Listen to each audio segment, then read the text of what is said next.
So when it comes to new players, it's certain things that always pretty much goes wrong for new players and low-level players. You don't necessarily have to be new. Some people get stuck as a low-level player for life, sadly. And with these 5 tips, hopefully you're not going to be stuck. That definitely does happen. Yeah. Somebody has to be the worst at the game. So Yeah. sometimes you're always that guy. But at least we're going to try to increase the chance of you not being that guy.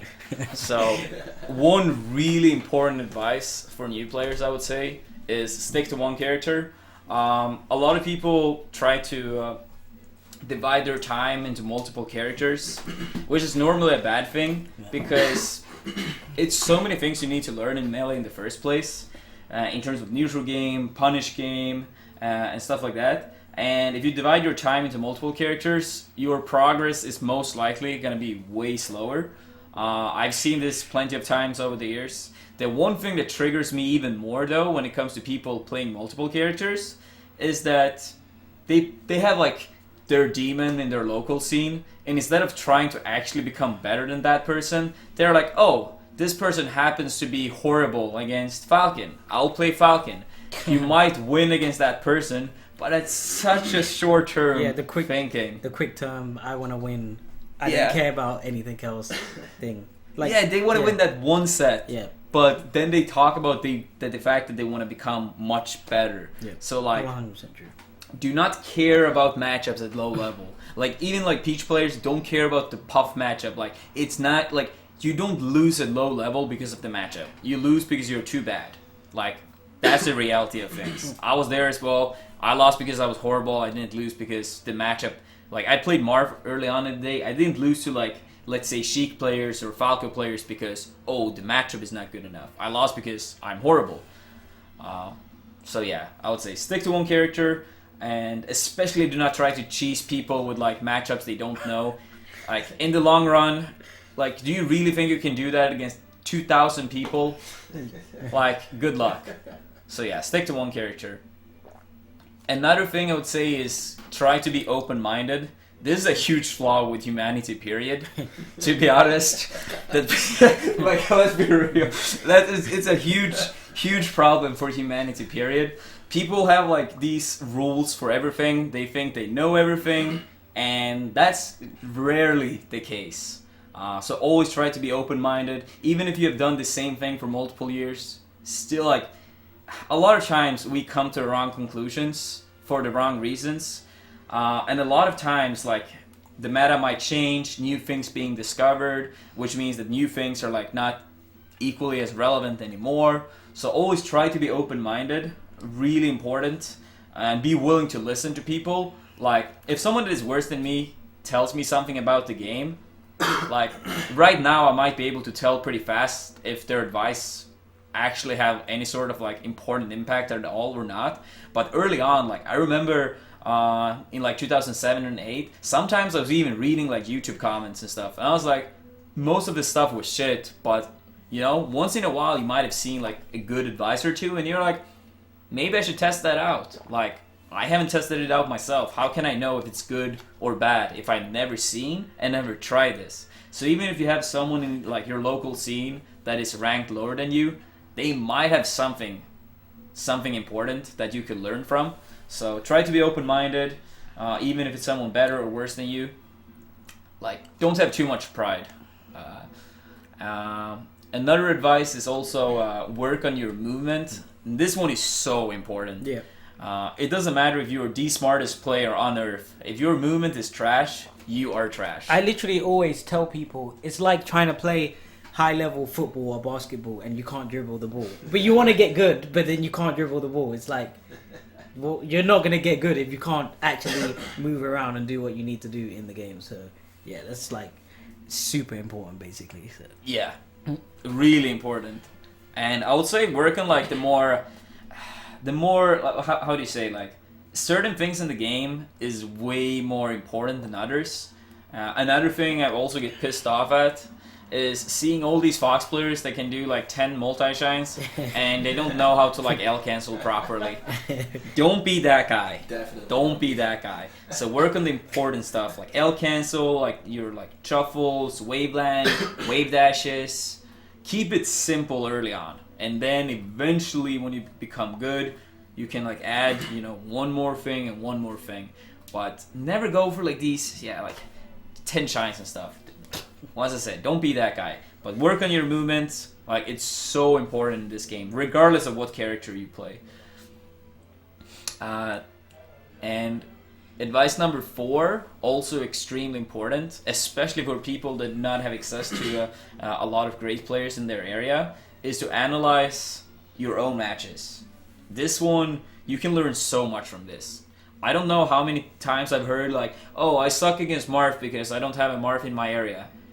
Yeah, I don't have a Marth in this area either, but you can learn. You can learn. If you analyze your matches, it's mainly 2 things you want to focus on, I would say. Every time you lose a neutral exchange, you should like look up, why did I lose this neutral exchange? Let's say I normally go for Fox Cheek. It's a pretty simple one for me to explain. So let's say you're a Fox player and you lose a neutral exchange to Sheik's F-tilt. Most players are not going to be aware of the fact that they lose to the F-tilt ever, so they keep running into the F-tilt and complain that Sheik is broken apparently. But guess what? The F-tilt and Sheik is not broken by any means. And if you go over your matches, you might find this habit of yours to always lose to this option.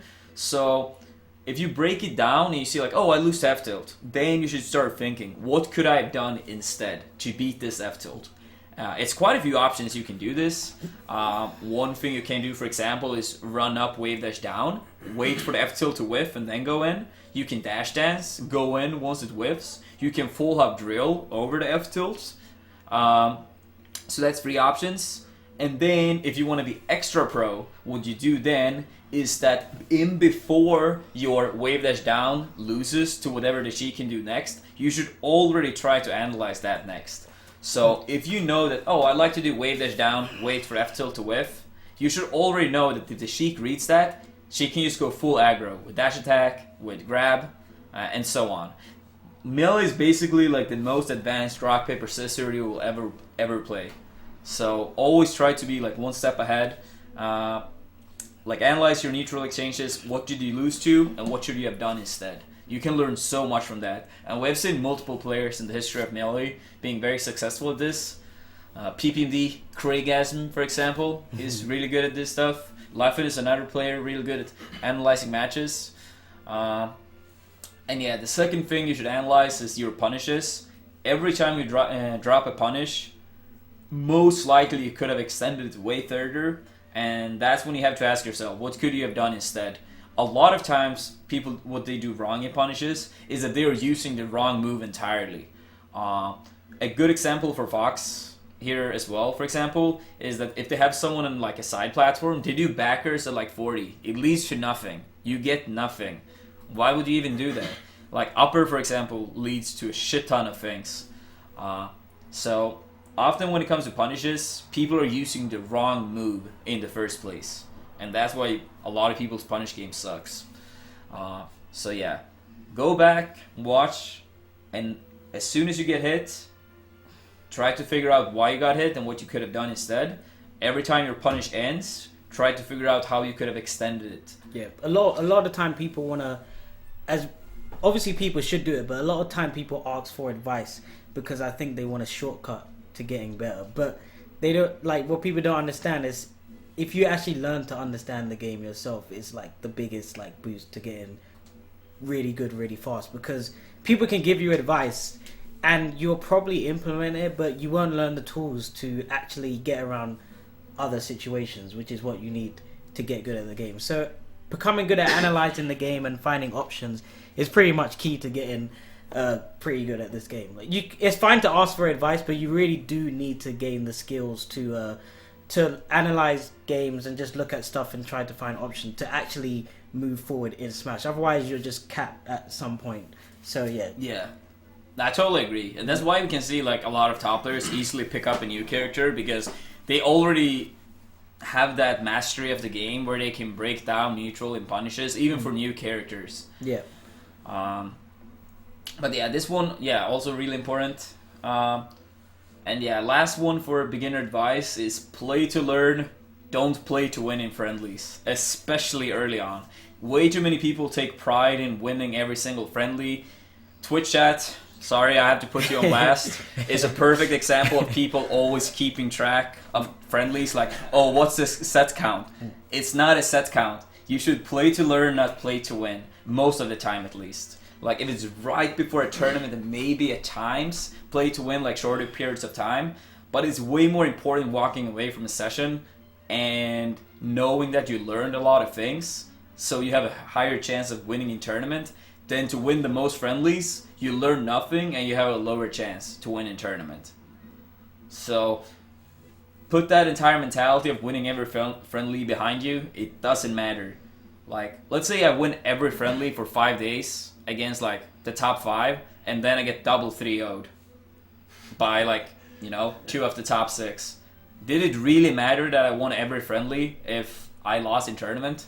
No, it doesn't matter. So put the stupid pride behind you. Yeah, no, I definitely agree with the last one. So when you play friendlies, what people also need to really, really not forget is, if you're ever going to experiment, do it in friendlies. Because I've played plenty of people that they're in certain situations in friendlies, and then they want to do a certain thing, but they hesitate because they're scared they're going to lose a stock. But that's not how you learn. Just do it in friendlies. Either it works and you learn something, or you learn that it doesn't work and then you don't do it in tournament. But if you don't do it in friendlies either because you're scared of losing, you're not going to progress at all. Yeah, So I totally agree. People are afraid to test new things. just do it. Yeah, just do it. Like, in friendlies, that's the one time to do it. It's not even styling. Just figure out if it works, and if it doesn't, that's information gained. And if it does, then that's a new tool gained. So it's a win-win, but you have to do it. I totally agree. And that it's such an important mindset to have. Like, yeah. It's a good chance as well, because like, as I said, like, some people might not have the opportunity to always like play against people, even. Like, not even necessarily a good player, but people, period. So, yeah, test things out.